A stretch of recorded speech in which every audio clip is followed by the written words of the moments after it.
El expreso de las 4:15. De Amelia Edwards. Los acontecimientos que voy a relatar ocurrieron hace unos 5 años, cuando, de regreso a casa, tras mi primer viaje al norte desde la guerra, me alegraba ante la perspectiva de pasar el mes de diciembre bajo el hospitalario techo de mi excelente amigo, Jonathan Delf. Había estado viajando, en nombre de la reconocida firma de la que soy socio menor, por Rusia y Polonia, y también me vi obligado a pasar algunas semanas en los puertos comerciales del Báltico. Por ese motivo, el año ya estaba muy avanzado, cuando volví a pisar suelo inglés y fui invitado por mi amigo a pasar una temporada en su residencia de Desmond Manor, en Dumbleton. Terminado mi viaje, y tras dedicar unos días a mis asuntos en Liverpool y Londres, me apresuré a llegar a Clayborough, con la alegría de un colegial que se acerca a sus vacaciones. Mi camino discurría por la línea Great East Anglia, hasta la estación de Clayborough, donde me esperaba uno de los vagones de Dumbleton, para cruzar las 9 millas restantes de campo. Era una tarde brumosa, excepcionalmente cálida para un 4 de diciembre, y había planeado salir de Londres en el expreso de las 4:15. La temprana oscuridad del invierno ya se había apoderado de la ciudad, las farolas estaban encendidas en las calles, una humedad persistente oscurecía las ventanas, se adhería a los picaportes e impregnaba la atmósfera. Las lámparas de gas del kiosco cercano difundían una neblina luminosa, que solo hacía más visible la penumbra de la estación terminal. Habiendo llegado unos 7 minutos antes de la salida del tren, y gracias a una generosa propina, había conseguido que el guardia me instalara en un compartimento vacío del que podría disponer para mí solo. Encendí la lámpara, me acomodé en la butaca, y me dispuse a disfrutar tranquilamente de un libro y un cigarro. Grande fue pues mi decepción, cuando, en el último momento, un caballero llegó apresuradamente por el andén, echó un vistazo al interior de mi vagón, abrió la puerta y entró.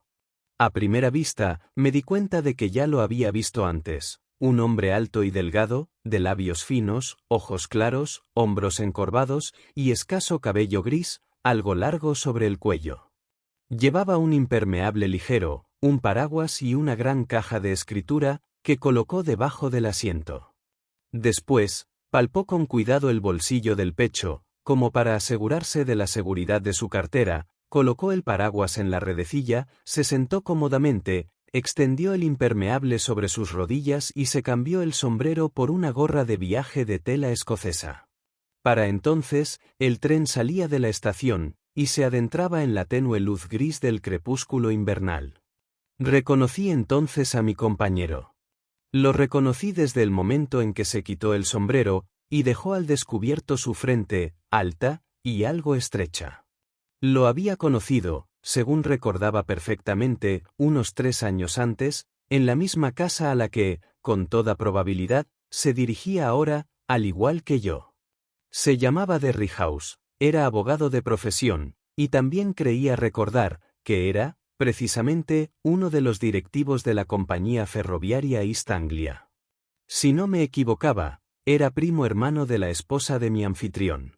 Era un hombre eminentemente acomodado, tanto en lo profesional como en lo privado. Los Delf lo agasajaron con esa clase de atenta cortesía, propia de los parientes ricos, y el anciano mayordomo, aunque algo hosco, en general, lo trató con deferencia. Pensé, observándolo a la vaga mezcla de luz de la lámpara y del crepúsculo, que el primo de la señora Delf tenía aún peor aspecto que desde nuestro último encuentro, hacía ahora 3 años. Estaba muy pálido, y tenía una mirada inquieta que no recordaba haber observado antes. Las arrugas de ansiedad en torno a su boca también se habían profundizado, y tenía una mirada cavernosa y hundida en sus mejillas y sienes, que parecía indicar enfermedad o tristeza. Me había mirado al entrar, pero sin ningún atisbo de reconocimiento en su rostro. Ahora, me miró de nuevo, según imaginé, con cierta duda.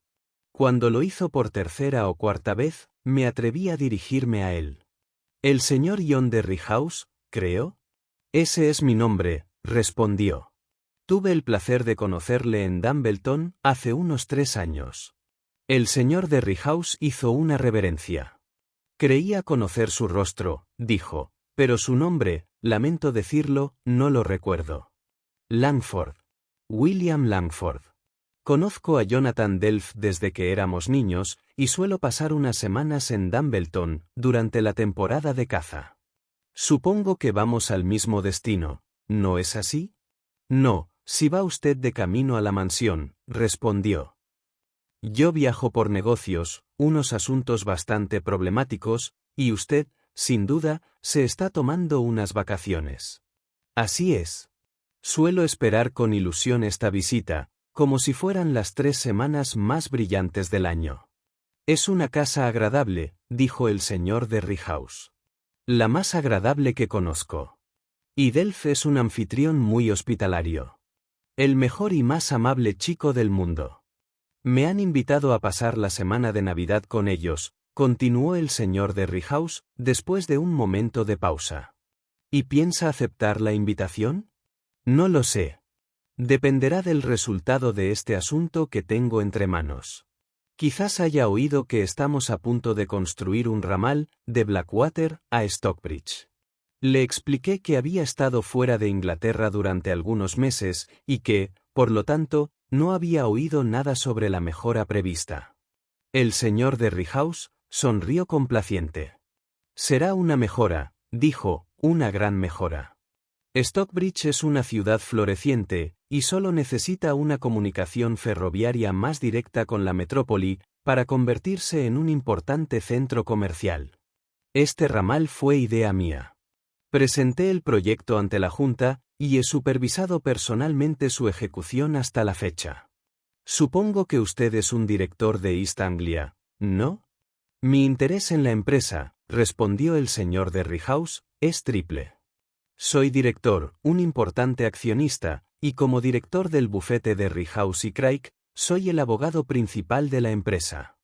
Locuaz, engreído, obsesionado con su proyecto favorito, y aparentemente incapaz de hablar de otro tema, el señor de Rehouse procedió a relatar la oposición que había encontrado, y los obstáculos que había superado, en el proyecto de la bifurcación de la vía ferroviaria en Stockbridge.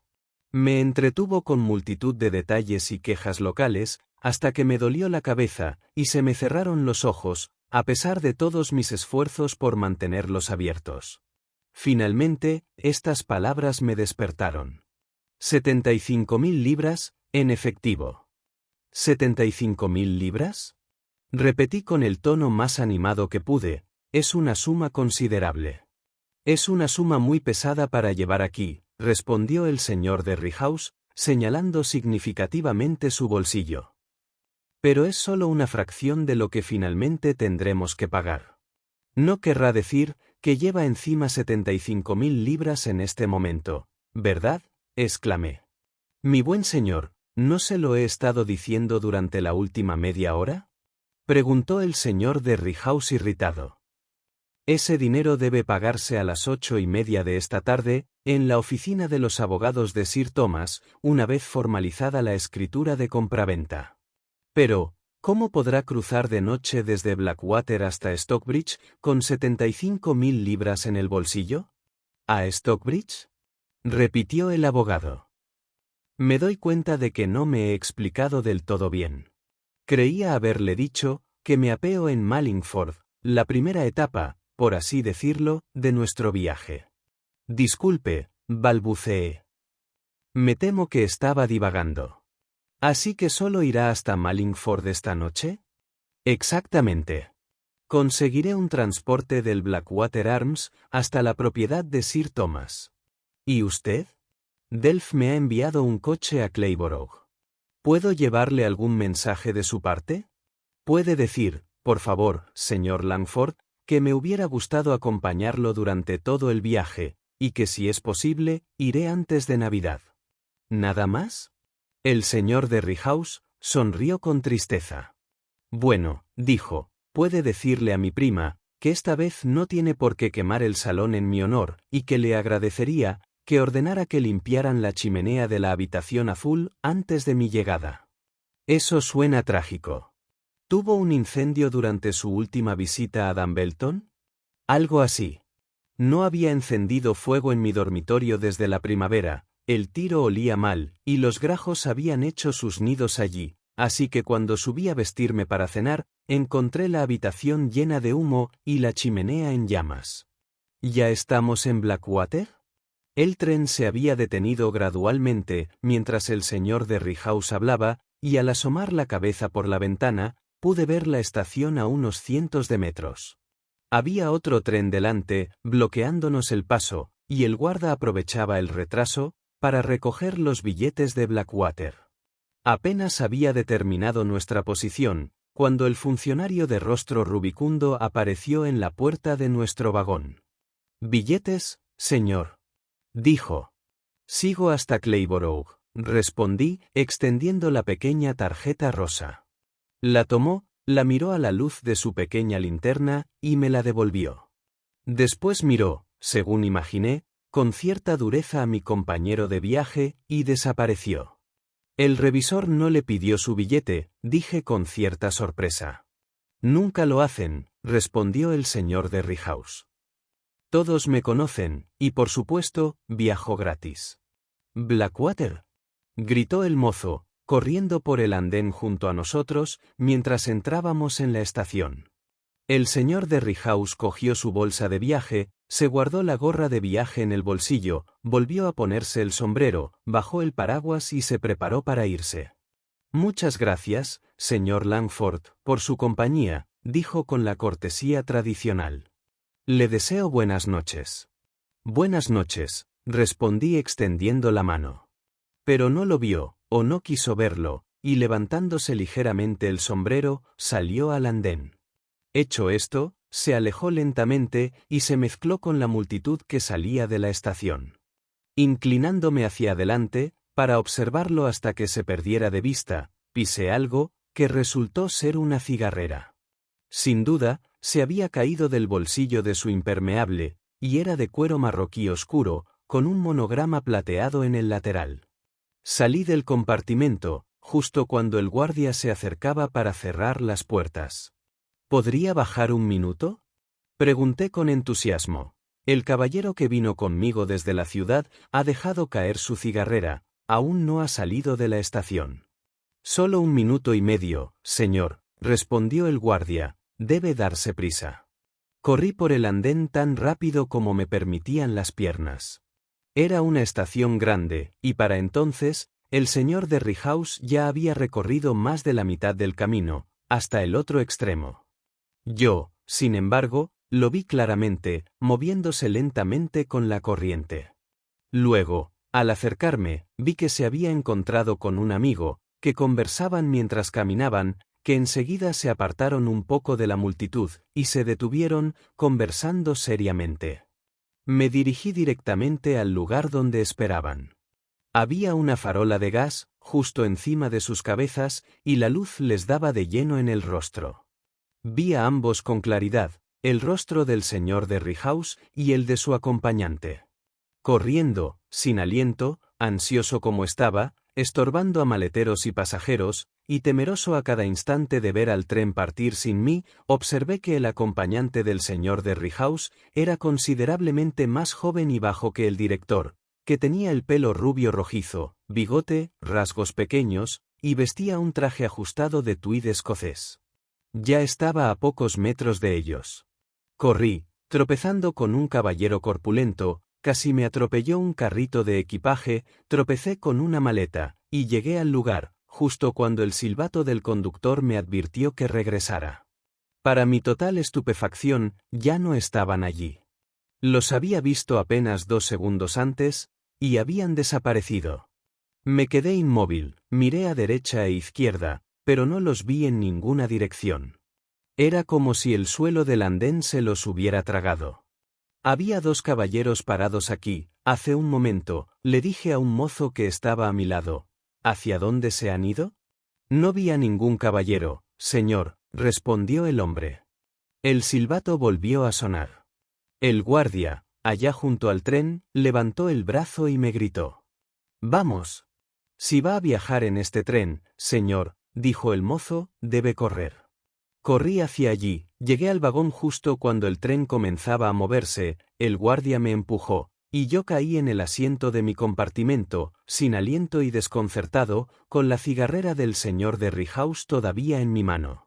Fue la desaparición más extraña del mundo, parecía un truco de transformación en una pantomima. Estaban allí, ante mis ojos, completamente reales, hablando, con la luz de gas de lleno en sus rostros, y al instante siguiente habían desaparecido. No había ninguna puerta cerca, ni ventana, ni escalera, era un simple espacio de andén vacío, cuyas paredes estaban tapizadas con grandes anuncios. ¿Acaso podía haber algo más misterioso? No valía la pena pensar más en ello, y sin embargo, no podía evitar darle vueltas una y otra vez. Reflexionaba, me preguntaba, conjeturaba, y me devanaba los sesos, buscando la solución del enigma. Pensé en ello durante todo el camino de Blackwater a Clayborough. Y pensé en ello durante todo el camino de Clayborough a Dumbleton, mientras avanzaba traqueteando por la llana carretera, en un elegante coche de caballos, tirado por una espléndida yegua negra, y conducido por el más silencioso y elegante de los mozos de cuadra de Desmond Manor. Recorrimos las 9 millas en poco menos de una hora, y nos detuvimos ante las puertas de la iglesia, justo cuando el reloj daba las 7:30. Un par de minutos más tarde, el cálido resplandor del salón iluminado inundaba la grava. Jonathan Delf me recibió con un cálido apretón de manos, y su voz clara y jovial me dio la bienvenida a Dumbleton.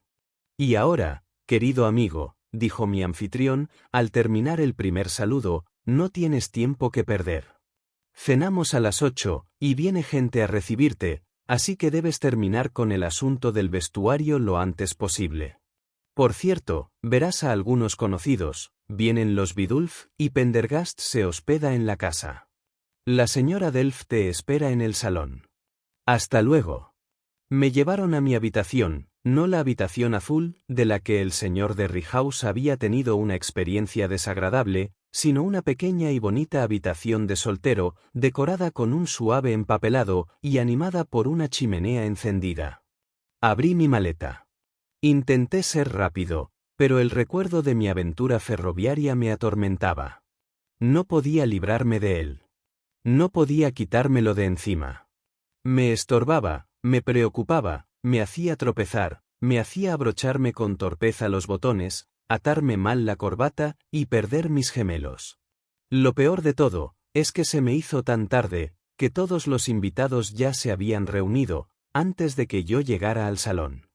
Apenas había presentado mis respetos a la señora Delf, cuando anunciaron la cena, y nos separamos, unas 8 o 10 parejas, en el comedor. No voy a describir ni a los invitados ni la cena. Todas las fiestas de provincias guardan un estricto parecido familiar, y no tengo conocimiento de que un banquete en Dumbleton sea una excepción a la regla. Estaba el típico baronet rural y su esposa, estaban los típicos párrocos rurales y sus esposas, estaba el pavo sempiterno y el muslo de venado. Nada nuevo bajo el sol. Me sentaron aproximadamente en el centro de la mesa.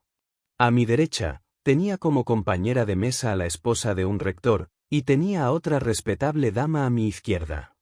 Hablaban frente a mí, y su conversación giraba en torno a la crianza de sus hijos. Era terriblemente aburrido. Finalmente, hubo una pausa.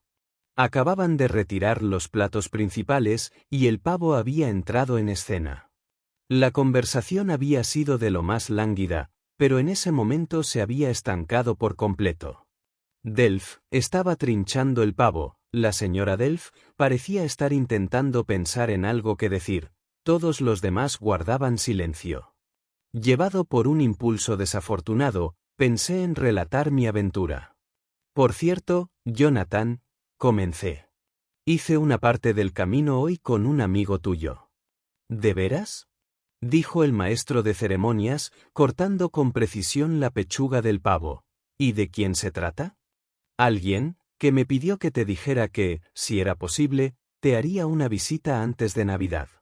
No puedo imaginarme quién podría ser, dijo mi amigo sonriendo. Debe ser el mayor Thorpe, sugirió la señora Delf. Negué con la cabeza. No fue el mayor Thorpe, respondí. Era un pariente cercano suyo, señora Delf. Entonces estoy más desconcertada que nunca, respondió mi anfitriona. Por favor, dígame quién fue. Era, nada menos, que su primo, el señor John de Riehaus. Jonathan Delf dejó caer el cuchillo y el tenedor. La señora Delf me miró de forma extraña y sobresaltada, y no dijo ni una palabra. Yo continué. Y me pidió que le dijera, mi querida señora, que esta vez no necesita tomarse la molestia de quemar el salón en su honor, sino solo limpiar la chimenea de la habitación azul antes de su llegada. Apenas terminaba la frase, cuando percibí algo siniestro en los rostros de los invitados. Sentí que había dicho algo, que mejor no hubiera dicho, y que por alguna razón inexplicable, mis palabras habían provocado consternación general. Permanecí perplejo, sin atreverme a pronunciar una sola sílaba, y durante al menos 2 minutos enteros, reinó un silencio sepulcral en la mesa. Entonces, el capitán Pendergast acudió al rescate. Ha estado en el extranjero durante unos meses, ¿verdad, señor Langford? Dijo con la desesperación de quien se lanza al ataque. He oído que estuvo en Rusia. Seguramente tendrá algo que contarnos sobre el estado y el ambiente del país después de la guerra. Le agradecí profundamente esta maniobra de distracción a mi favor. Le respondí, me temo, con cierta torpeza, pero él mantuvo la conversación, y al poco rato, 1 o 2 más se unieron, y así la dificultad, fuera cual fuera, quedó superada. Superada, pero no reparada. Algo, una incomodidad, una visible restricción, persistía. Los invitados, hasta entonces, habían sido simplemente aburridos, pero ahora estaban evidentemente incómodos y avergonzados. Apenas se había servido el postre, cuando las damas abandonaron el salón. Aproveché la oportunidad para elegir una silla vacía, junto al capitán Pendergast. ¡Por Dios!, susurré. ¿Qué pasó? ¿Qué dije? Mencionó el nombre de John de Riehaus. ¿Y qué? Lo había visto menos de 2 horas antes. Es una circunstancia asombrosa que lo haya visto, dijo el capitán Pendergast. ¿Está seguro de que era él? Tan seguro como de mi propia identidad. Estuvimos hablando durante todo el trayecto entre Londres y Blackwater. ¿Pero por qué le sorprende? Porque, respondió el capitán Pendergast, bajando la voz hasta casi susurrar, porque John de Riehaus se fugó hace 3 meses con 75.000 libras de la compañía, y desde entonces no se ha vuelto a saber de él. De Riehaus se había fugado hacía 3 meses, y yo lo había visto hacía apenas unas horas. Había malversado 75.000 libras de la compañía, y aún así me dijo que llevaba esa suma encima. ¿Habían existido alguna vez hechos tan extrañamente incongruentes y tan difíciles de conciliar? ¿Cómo se habría atrevido a salir de nuevo a la luz del día? ¿Cómo se había atrevido a mostrarse en el tren y la estación? Y sobre todo, ¿qué había estado haciendo durante esos misteriosos 3 meses de desaparición? Preguntas desconcertantes, preguntas que surgieron de inmediato en la mente de todos los implicados, pero que no tenían fácil solución. No pude encontrarles respuesta. El capitán Pendergast ni siquiera tenía una sugerencia que ofrecer. Jonathan Delf, quien aprovechó la primera oportunidad para llevarme aparte y enterarse de todo lo que tenía que contar, estaba más asombrado y desconcertado que cualquiera de nosotros. Fue a mi habitación esa noche, cuando todos los invitados se habían marchado, y hablamos del asunto desde todos los puntos de vista, pero sin llegar a ninguna conclusión. No te pregunto, dijo, si te has equivocado de hombre. Eso es imposible. Es tan imposible como que yo confunda a un extraño contigo. No es cuestión de apariencia ni de voz, sino de hechos. Que haya aludido al incendio en la habitación azul es prueba suficiente de la identidad de John de Riehaus. ¿Qué aspecto tenía? Más viejo, considerablemente más viejo, más pálido y más ansioso. De todos modos, tiene motivos suficientes para parecer ansioso, dijo mi amigo con tristeza, sea inocente o culpable. Me inclino a creer que es inocente, respondí. No mostró ninguna vergüenza cuando me dirigí a él, ni inquietud cuando llegó el guardia. Casi diría que habló con demasiada libertad del asunto que tenía entre manos. Eso también es extraño, pues no conozco a nadie más reticente en estos temas. ¿De verdad te dijo que tenía las 75.000 libras en el bolsillo? Lo hizo. Mi esposa tiene una idea al respecto, y puede que tenga razón. ¿Qué idea? Bueno, las mujeres son muy astutas para adivinar los motivos de la gente. Ella piensa que Derryhouse se sintió tentado, que realmente tomó el dinero, y que ha estado escondido estos 3 meses en algún lugar remoto del país, posiblemente luchando con su conciencia todo el tiempo, y sin atreverse ni a huir con su botín, ni a regresar a devolverlo. ¿Pero por qué ha regresado ahora? Ese es el punto. Ella cree que, probablemente, Derryhouse se ha entregado a la clemencia de la compañía, ha restituido el dinero, y al ser perdonado, se le permite seguir adelante con el negocio como si nada hubiera pasado. Esto último, respondí, me parece imposible.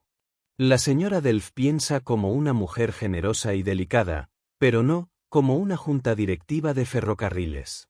Jamás llevarían el perdón tan lejos. Me temo que no, y sin embargo, es la única conjetura con alguna probabilidad. Sin embargo, podemos ir a Clayborough mañana y ver si hay algo que averiguar.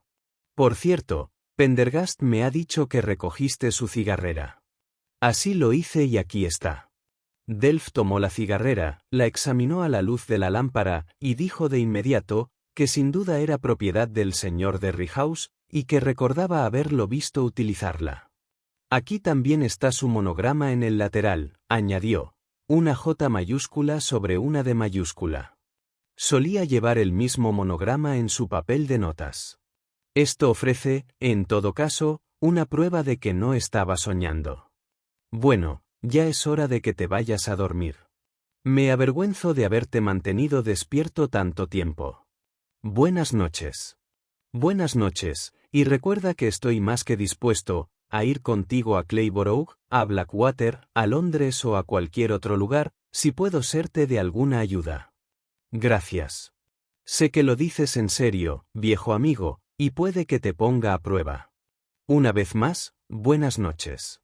Así que nos despedimos esa noche, y nos volvimos a encontrar en el comedor a las 8:30 de la mañana siguiente, para el desayuno. La cena de la noche anterior fue apresurada, silenciosa e incómoda. Ninguno había dormido bien, y todos pensábamos en lo mismo. La señora Delf, evidentemente, había estado llorando. Delf estaba impaciente por irse, y tanto el capitán Pendergast como yo nos sentíamos en la dolorosa situación de los forasteros que se ven involuntariamente involucrados en un problema doméstico. A los 20 minutos de levantarnos del comedor, trajeron el coche, y mi amigo y yo emprendimos el camino a Clayborough. Te diré lo que pasa, Langford, dijo mientras avanzábamos a toda velocidad entre los setos invernales. No me apetece mucho mencionar el nombre de Derryhouse en Clayborough. Todos los funcionarios saben que es pariente de mi esposa, y el tema ahora mismo no es nada agradable. Si no te importa, tomaremos el tren de las 11:10 a Blackwater. Es una estación importante, y tendremos muchas más posibilidades de obtener información allí que en Clayborough. Así que tomamos el tren de las 11:10, que resultó ser un expreso, y llegando a Blackwater, aproximadamente un cuarto antes de las 12, procedimos de inmediato a continuar con nuestra investigación. Comenzamos preguntando por el jefe de estación, un hombre grande, brusco y de aspecto profesional, que enseguida afirmó que conocía perfectamente al señor John Derryhouse. Afirmó que no había ningún director en la línea ferroviaria al que hubiera visto y con el que hubiera hablado con tanta frecuencia. Solía venir aquí 2 o 3 veces por semana, hasta hace unos 3 meses, dijo, cuando se puso en marcha la nueva línea, pero desde entonces, bueno, ya saben, caballeros. Hizo una pausa significativa. Delf se puso colorado. Sí, dijo apresuradamente. Lo sabemos todo. Lo que hay que averiguar ahora, ¿Es si se le ha visto, o se ha oído hablar de él últimamente? Que yo sepa, no, respondió el jefe de estación. Por ejemplo, ¿no se sabe si estuvo por aquí ayer? El jefe de estación meneó la cabeza. El East Anglia, señor, dijo, es el último lugar donde se atrevería a dejarse ver. No hay jefe de estación, ni guardia, ni portero que no conozca al señor de Riehaus de vista, o que no telegrafíe a la policía, en cuanto lo vea en cualquier punto de la vía. Dios mío, señor. Hay una orden de arresto vigente contra él, desde el 25 de septiembre pasado. Y sin embargo, continuó mi amigo, un caballero que viajó ayer, de Londres a Clayborough, en el expreso de la tarde, testifica que vio al señor de Riehaus en el tren, y que éste se apeó en la estación de Blackwater. Es completamente imposible, señor, respondió rápidamente el jefe de estación. ¿Por qué imposible? Porque no hay ninguna estación en la línea, donde sea tan conocido ni donde corra tanto riesgo. Sería como meterse en la boca del lobo. Habría sido una locura acercarse a la estación de Blackwater, y si hubiera venido, lo habrían arrestado antes de bajar al andén. ¿Puede decirme quién tomó los billetes de Blackwater de ese tren? Sí, señor. Era el guardia, Benjamin Somers. ¿Y dónde puedo encontrarlo? Puede encontrarlo, señor, quedándose aquí, hasta la 1. Llegará con el expreso de Crampton, que se detiene en Blackwater 10 minutos. Esperamos el expreso, matando el tiempo lo mejor que pudimos, paseando por la carretera de Blackwater, hasta llegar casi a las afueras del pueblo, de donde la estación estaba a casi un par de millas. A la 1 estábamos de vuelta en el andén, esperando el tren. Llegó puntualmente, y enseguida reconocí al guardia de rostro rubicundo, que había trabajado en mi tren la noche anterior. Los caballeros quieren preguntarle algo sobre el señor de Riehaus, Somers, dijo el jefe de estación, a modo de presentación. El guardia lanzó una mirada penetrante, de mi rostro a Delph, y de nuevo al mío. ¿El señor John de Riehaus, el director? Preguntó con tono interrogativo. El mismo, respondió mi amigo. ¿Lo reconocería si lo viera? En cualquier lugar, señor. ¿Sabe si estaba en el expreso de las 4:15 ayer por la tarde? No estaba, señor. ¿Cómo puede responder tan positivamente? Porque miré cada vagón y vi cada rostro en ese tren, y puedo jurar que el señor de Riehaus no estaba. Este caballero sí, añadió, volviéndose bruscamente hacia mí. No sé si lo había visto antes en mi vida, pero recuerdo su rostro a la perfección. Casi no llegó a tiempo a su asiento en esta estación, señor, y se bajó en Clayborough. Muy cierto, guardia, respondí, pero, ¿no recuerda también el rostro del caballero, que viajó en el mismo compartimento que yo, hasta aquí? Tuve la impresión, señor, de que usted había viajado solo, dijo Somers con cierta sorpresa. De ninguna manera. Tuve un compañero de viaje hasta Blackwater, y fue al intentar devolverle la cigarrera, que se le había caído en el compartimento, que casi dejé ir el tren sin mí. Recuerdo que dijo algo sobre una cigarrera, ciertamente, respondió el guardia, pero... Me pidió mi billete, justo antes de entrar a la estación, interrumpí. Lo hice, señor. Entonces debió haberlo visto. Estaba sentado en la esquina, junto a la misma puerta por la que entró usted. No, en verdad, no vi a nadie. Miré a Delph. Empecé a pensar que el guardia contaba con la confianza del exdirector y que había pagado por su silencio. Si hubiera visto a otro viajero, le habría pedido el billete, añadió Somers. ¿Me vio pedirle el billete, señor? Observé que no se lo pidió, pero él lo explicó diciendo, dudé. Temí estar contando demasiado, así que me interrumpí bruscamente. El guardia y el jefe de estación intercambiaron miradas. El primero miró su reloj con impaciencia. Me veo obligado a partir dentro de 4 minutos, señor, dijo. Una última pregunta. Entonces, intervino Delph, con cierta desesperación.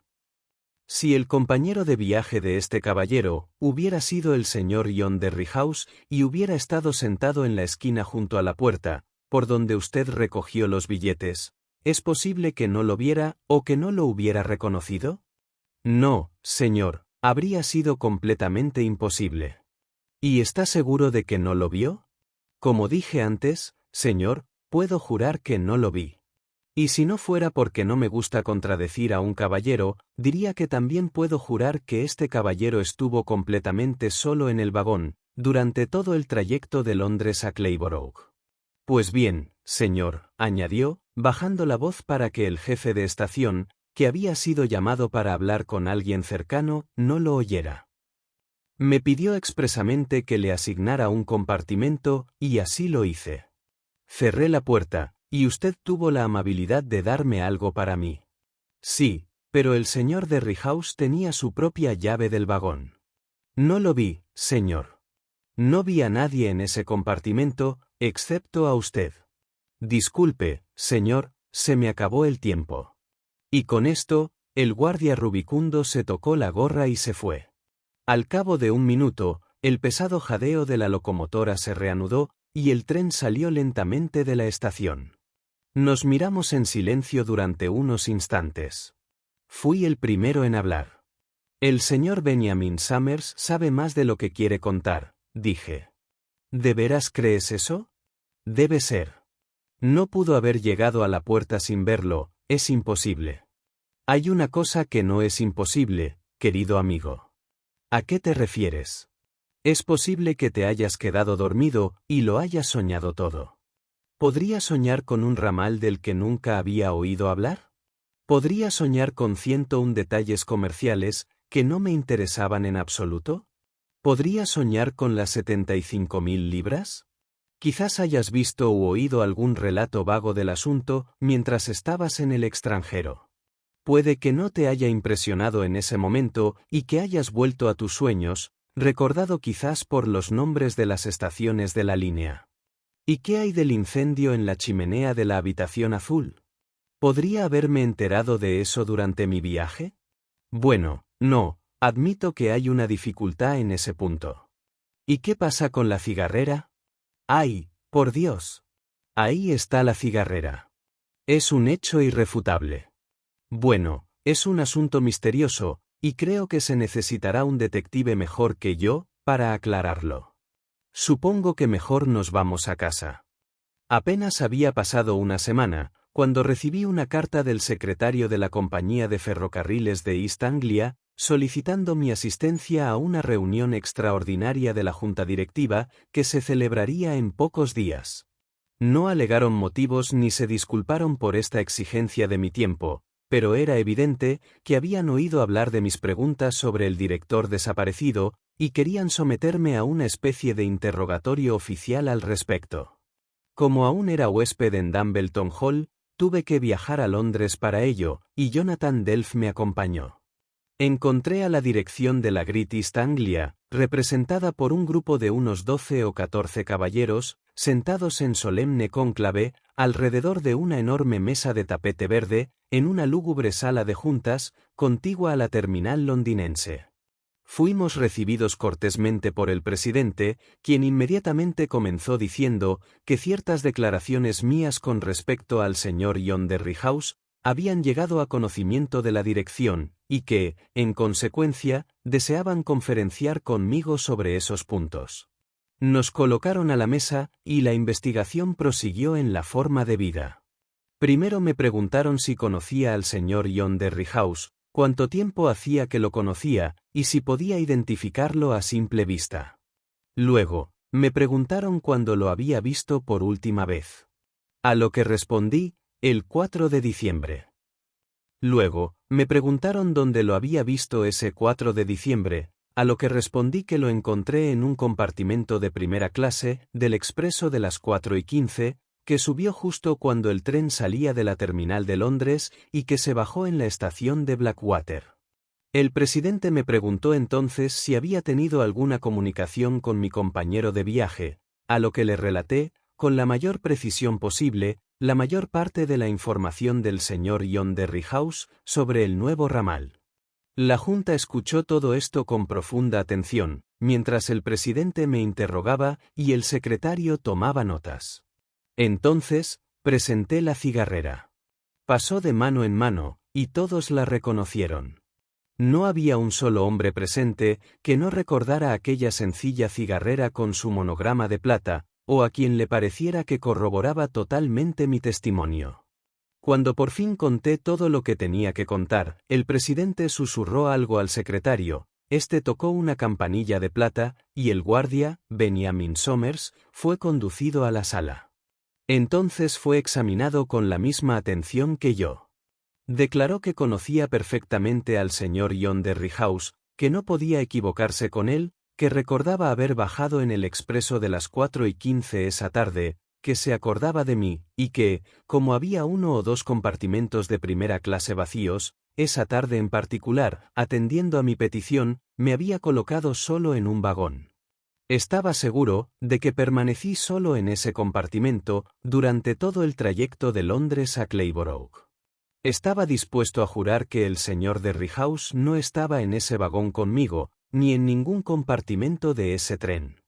Recordaba perfectamente haber revisado mi billete en Blackwater, y estaba seguro de que no había nadie más en ese momento en el vagón. Por otra parte, no habría podido dejar de observar a una segunda persona, si la hubiera habido, y si esa segunda persona hubiera sido el señor John Derryhouse, habría cerrado la puerta del vagón con doble llave y habría informado de inmediato al jefe de estación de Blackwater. Somers fue tan claro, tan decidido, tan directo con este testimonio, que la Junta pareció bastante desconcertada. Escuche la declaración de esta persona, señor Langford, dijo el presidente, se contradice con la suya en todos los detalles. ¿Qué tiene que decir al respecto? Solo puedo repetir lo que dije antes. Estoy tan seguro de la veracidad de mis afirmaciones, como el señor Somers de las suyas. Dice que el señor Derryhouse se apeó en Blackwater y que tenía una llave privada. ¿Está seguro de que no se apeó con esa llave antes de que el guardia viniera a buscar los billetes? Estoy casi seguro de que no bajó del vagón, hasta que el tren ya había entrado en la estación y los demás pasajeros de Blackwater se habían bajado. Incluso vi que un amigo lo esperaba allí. ¿Vio a esa persona claramente? Totalmente claro. ¿Puede describir su apariencia? Creo que sí. Era bajo, y muy delgado, de pelo rubio rojizo, con bigote y barba frondosos, y vestía un traje ajustado de tweed gris. Calculo que tendría entre 38 y 40 años. ¿El señor Derryhouse salió de la estación en compañía de esta persona? No lo sé. Los vi caminando juntos por el andén, y luego los vi de pie, a un lado, bajo una lámpara de gas, hablando con mucha seriedad. Después de eso, los perdí de vista de repente, y justo entonces, mi tren siguió su camino, y yo con él. El presidente y el secretario conversaron en voz baja. Los directores susurraron entre sí. 1 o 2 miraron con recelo al guardia. Pude ver que mi testimonio seguía firme, y que, al igual que yo, sospechaban de alguna complicidad entre el guardia y Derryhouse. ¿Hasta dónde llegó usted con el tren expreso de las 4:15, el día en cuestión, Somers? Preguntó el presidente. Hice todo el recorrido, señor, respondió el guardia, desde Londres hasta Crampton. ¿Cómo fue que no le relevaron en Clayborough? Creía que siempre había un cambio de guardia en Clayborough. Solía haberlo, señor, hasta que entraron en vigor las nuevas normas a mediados del verano pasado. Desde entonces, los guardias a cargo de los trenes expresos recorren todo el trayecto. El presidente se volvió hacia el secretario. Creo que sería bueno, dijo, si tuviéramos el registro para consultarlo en este punto. De nuevo, el secretario tocó la campanilla de plata y pidió al portero que llamara al señor Raikes. Por 1 o 2 palabras de otro director, deduje que el señor Raikes era uno de los subsecretarios. Llegó, un hombre pequeño, delgado, de cabello rubio rojizo y mirada penetrante, de modales entusiastas y nerviosos, con una espesa barba y bigote. Simplemente, se presentó en la puerta de la sala de juntas, y tras pedirle que trajera cierto volumen, de cierto estante, en cierta habitación, hizo una reverencia y desapareció. Estuvo allí un instante, y la sorpresa de verlo fue tan grande y repentina, que no fue hasta que la puerta se cerró tras él, que encontré la voz para hablar. Sin embargo, apenas se fue, me puse en pie de un salto. Esa persona, dije, es la misma que se encontró con el señor de Riehaus en el andén de Blackwater. Hubo un movimiento general de sorpresa. El presidente parecía serio y algo agitado. Tenga cuidado, señor Langford, dijo. Tenga cuidado con lo que dice. Estoy tan seguro de su identidad como de la mía propia. ¿Considera las consecuencias de sus palabras? ¿Considera que está presentando una acusación de la mayor gravedad contra un empleado de la compañía? Estoy dispuesto a prestar juramento si es necesario, dije. El hombre que abrió esa puerta hace un minuto es el mismo a quien vi hablando con el señor de Riehaus en el andén de Blackwater. Si fuera 20 veces más empleado de la compañía, no podría decir ni más ni menos. El presidente se volvió nuevamente hacia el guardia. ¿Vio al señor Raikes en el tren o en el andén? Preguntó. Somers meneó la cabeza. Estoy seguro de que el señor Raikes no estaba en el tren, dijo, y ciertamente no lo vi en el andén. El presidente se volvió hacia el secretario. El señor Raikes está en su oficina, señor Hunter, dijo. ¿Recuerda si estuvo ausente el día 4 del corriente? No lo creo, respondió el secretario, pero no estoy preparado para hablar con seguridad. Yo mismo, he estado fuera casi todas las tardes últimamente, y el señor Raikes podría haberse ausentado fácilmente si hubiera estado dispuesto. En ese momento, regresó el subsecretario con el registro bajo el brazo. Señor Raikes, dijo el presidente, le ruego que consulte las actas del día 4 del corriente, para ver cuáles eran las funciones de Benjamin Somers ese día. El señor Raikes abrió de golpe el voluminoso libro, y con ojo y dedo expertos, recorrió 3 o 4 columnas sucesivas de entradas. Deteniéndose de repente al pie de una página, leyó en voz alta que Benjamin Somers había estado ese día en el expreso de las 4:15, de Londres, a Crampton. El presidente se inclinó hacia adelante en su asiento, miró al subsecretario directamente a la cara, y de repente, y con mucha brusquedad, dijo: ¿Y dónde estaba usted, señor Raikes, esa misma tarde? ¿Yo, señor? Usted, señor Raikes. ¿Dónde se encontraba la tarde y la noche del día 4 del presente mes? Aquí, señor, en la oficina del señor Hunter. ¿Dónde más debería estar? Había un toque de inquietud en la voz del subsecretario mientras decía esto, pero su mirada de sorpresa era bastante natural.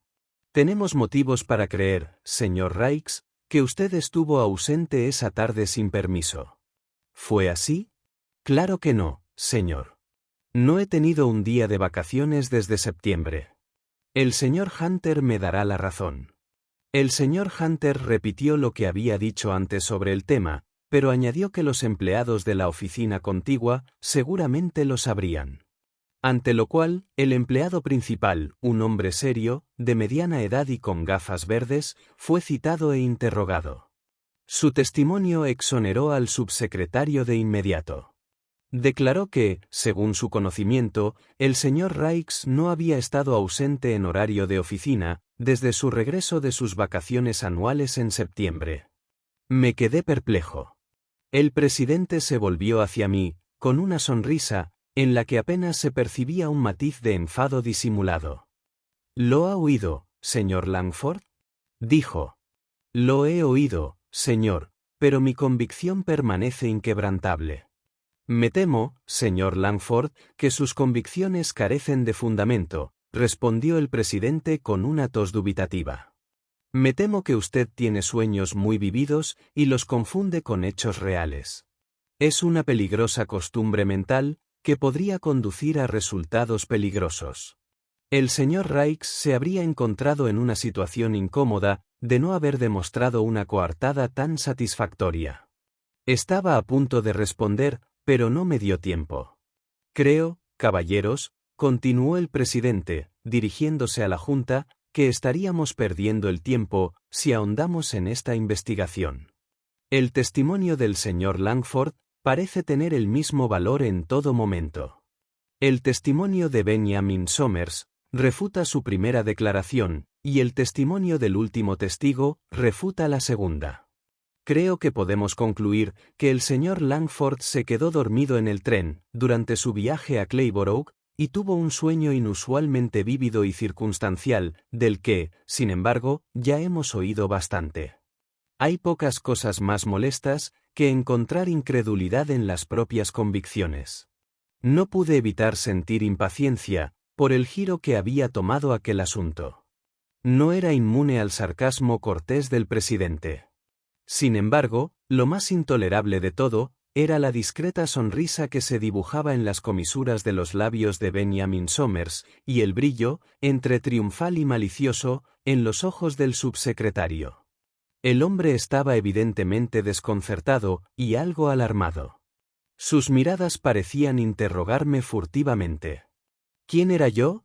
¿Qué quería? ¿Por qué había ido allí a hacerle una mala jugada a sus jefes? ¿Qué me importaba a mí si se ausentaba sin permiso o no? Al ver todo esto, y quizás más irritado de lo que merecía, pedí permiso para retener la atención de la Junta un momento más. Delf me tiró de la manga con impaciencia. Mejor dejemos el tema, susurró. El presidente tiene razón, lo soñaste, y cuanto menos se diga ahora, mejor. Sin embargo, no iba a quedarme callado de esa manera. Aún tenía algo que decir, y lo diría. Era sobre esto. Los sueños, dije, no suelen producir resultados tangibles, y pedí saber cómo creía el presidente que yo había evolucionado, a partir de mi sueño, en una ilusión tan sustancial y bien elaborada como la cigarrera que tuve el honor de presentarle al comienzo de nuestra entrevista. La cigarrera, lo admito, señor Langford, respondió el presidente, es un punto muy fuerte en su testimonio. Sin embargo, es su único punto fuerte, y existe la posibilidad de que un simple parecido accidental nos engañe a todos. ¿Me permite ver la cigarrera de nuevo? Es poco probable, dije mientras se la entregaba, que cualquier otro hombre lleve exactamente este monograma, y sin embargo, sea exactamente similar en todos los demás detalles.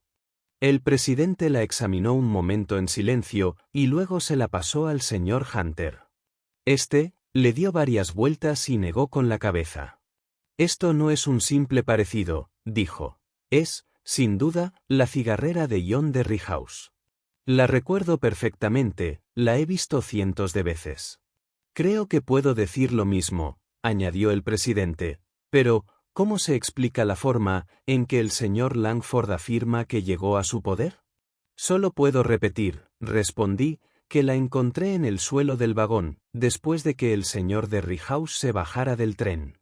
Fue al asomarme, para observarlo mientras se alejaba por la estación, que pisé la cigarrera, y fue al correr tras él, para devolvérsela, que vi, o creí ver, al señor Raikes de pie a su lado, conversando con él. Nuevamente, sentí que Jonathan Delf me tiraba de la manga.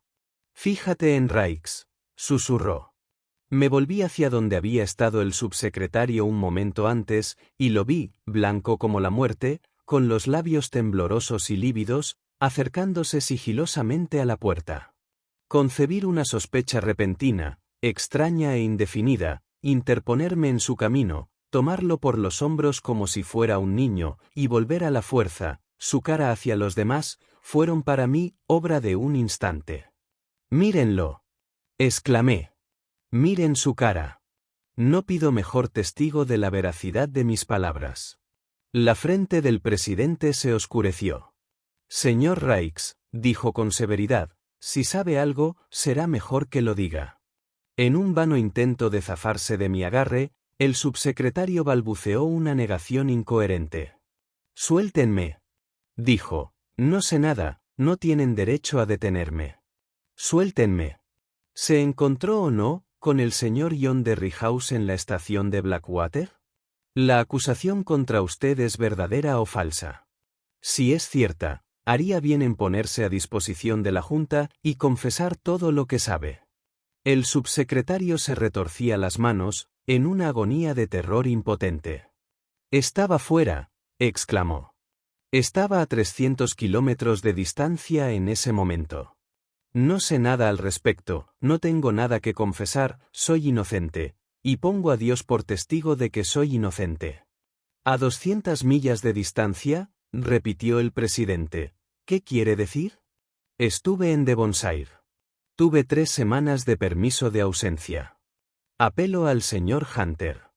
El señor Hunter sabe que tuve 3 semanas de permiso de ausencia. Estuve en Devonshire todo el tiempo. Puedo demostrar que estuve en Devonshire.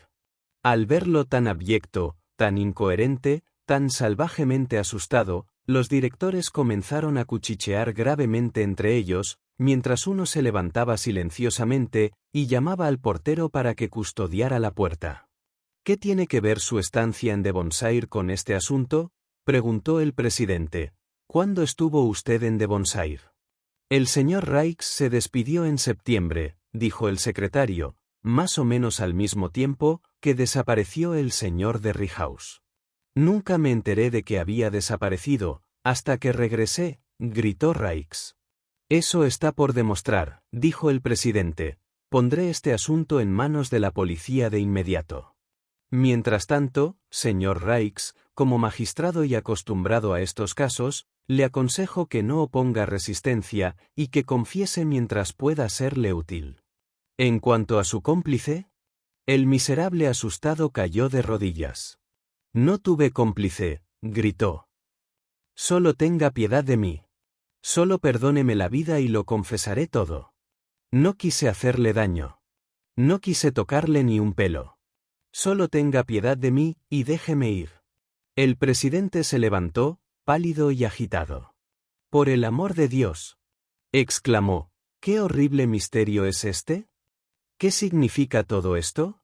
Tan seguro como que hay un sol en el cielo, dijo Jonathan Delf, significa que se ha cometido un asesinato. No, no, chilló Raikes, todavía de rodillas, encogido como un perro apaleado. Asesinato no. Ningún jurado jamás podría declararlo. Creí que solo lo había aturdido, nunca quise hacer más que aturdirlo. Homicidio, pero no asesinato. Abrumado por el horror de esta inesperada revelación, el presidente se cubrió el rostro con la mano, y por un momento o dos, permaneció en silencio. Miserable, dijo finalmente. Te has traicionado a ti mismo. Me pidió que confesara. Me instó a ponerme a merced de la Junta. Replicó Raikes desesperado. Ha confesado un delito que nadie sospechaba que hubiera cometido, respondió el presidente. Esta Junta no tiene poder ni para castigar ni para perdonar. Lo único que puedo hacer por usted es aconsejarle que se someta a la ley, se declare culpable y no oculte nada. ¿Cuándo cometió este acto? El culpable se puso de pie y se apoyó pesadamente en la mesa. Su respuesta llegó con reticencia, como las palabras de alguien que sueña. El 22 de septiembre. ¿El 22 de septiembre? ¿Cómo era posible, si mi encuentro con el señor Derryhouse había tenido lugar el 4 de diciembre? Miré el rostro de Jonathan Delf, y él, el mío. Sentí mi propia palidez, con una extraña sensación de asombro y temor. Vi la palidez repentina de mi amigo, incluso sus labios estaban blancos. «Cielo misericordioso», susurró. «¿Qué fue lo que viste en el tren? ¿Qué fue lo que vi en el tren?» Esa pregunta sigue sin respuesta hasta el día de hoy. Nunca he podido responderla. El hombre que vi en el tren aquella tarde llevaba muerto unas 10 semanas, y su cuerpo yacía desde entonces, bajo un montón de ramas, zarzas y hojas secas, en el fondo de una cantera de tiza desierta, a medio camino entre Blackwater y Mallingford. Solo sé que hablaba, se movía y miraba, como ese hombre hablaba, se movía y miraba en vida. Que oí, o me pareció oír, cosas que, de otro modo, jamás habría podido saber. Que fui guiado, por así decirlo, por esa visión en el andén a la identificación del asesino. Y que, siendo yo mismo un instrumento pasivo de esas fuerzas inexplicables, estaba destinado a lograr que se hiciese justicia. Nunca he podido explicarme este misterio. En cuanto al asunto de la cigarrera, Tras investigar, resultó que el vagón en el que viajé esa tarde a Clayborough llevaba varias semanas sin usarse, y era, de hecho, el mismo en el que el pobre John Derryhouse había hecho su último viaje. Sin duda, la cigarrera se le había caído y había permanecido inadvertida hasta que la encontré. No necesito extenderme en los detalles del asesinato. Quienes deseen una explicación más completa, puede encontrarla, junto con la confesión escrita de Augustus Raikes, en los archivos del Times. Basta con saber lo siguiente. El subsecretario, conociendo la historia de la nueva línea ferroviaria y siguiendo la negociación paso a paso en todas sus etapas, decidiera acechar al señor Derryhouse, robarle las 75.000 libras y escapar a América con su botín. Para lograr estos fines, obtuvo un permiso para ausentarse unos días antes de la fecha señalada para el pago y consiguió su pasaje para América en un vapor que zarpaba el 23. Se proveyó de una porra y se dirigió a Blackwater para esperar la llegada de su víctima. Lo recibió en el andén, con un supuesto mensaje de la Junta, se ofreció a llevarlo por un atajo a través de los campos hasta Mallingford, y tras llevarlo a un lugar solitario, lo golpeó con la porra, matándolo. Al descubrir lo que había hecho, arrastró el cuerpo hasta el borde de una cantera de tiza apartada, donde lo arrojó y lo cubrió con ramas y zarzas. Estos son hechos aún frescos, en la memoria de quienes leyeron atentamente las crónicas del crimen. Curiosamente, el asesino, una vez perpetrado su crimen, temía abandonar el país. Declaró que no había tenido intención de quitarle la vida al director, sino solo aturdirlo y robarle, y que, al descubrir que el golpe lo había matado, no se atrevió a huir por miedo a levantar sospechas. Como simple ladrón, habría estado a salvo en Estados Unidos, pero como asesino, inevitablemente habría sido perseguido y entregado a la justicia. Así que perdió el derecho a su pasaje, regresó a la oficina como de costumbre, al finalizar su permiso, y guardó bajo llave sus miles de libras robados, hasta una oportunidad más conveniente. Mientras tanto, tuvo la satisfacción de descubrir que todos creían que el señor Derryhouse se había fugado con el dinero, sin que nadie supiera cómo ni a dónde. Fuera o no su intención asesinar a John Derryhouse, el señor Augustus Raikes pagó la pena íntegra de su crimen, y fue ahorcado en Old Bailey unos meses más tarde. Quienes deseen conocerlo mejor, pueden verlo cualquier día, admirablemente grabado en cera, en la Cámara de los Horrores de la exposición de Madame Tussauds, en Baker Street. Allí, se le encuentra en medio de una selecta sociedad de damas y caballeros de atroz memoria, vestido con el mismo traje de tweed ajustado que llevaba la noche del asesinato. Fin. Gracias por ver este vídeo. Por favor, no olvides suscribirte, dar a me gusta, compartirlo y dejar un comentario. Si te ha gustado este relato, puedes encontrar más audiolibros en nuestro canal Homo Lector.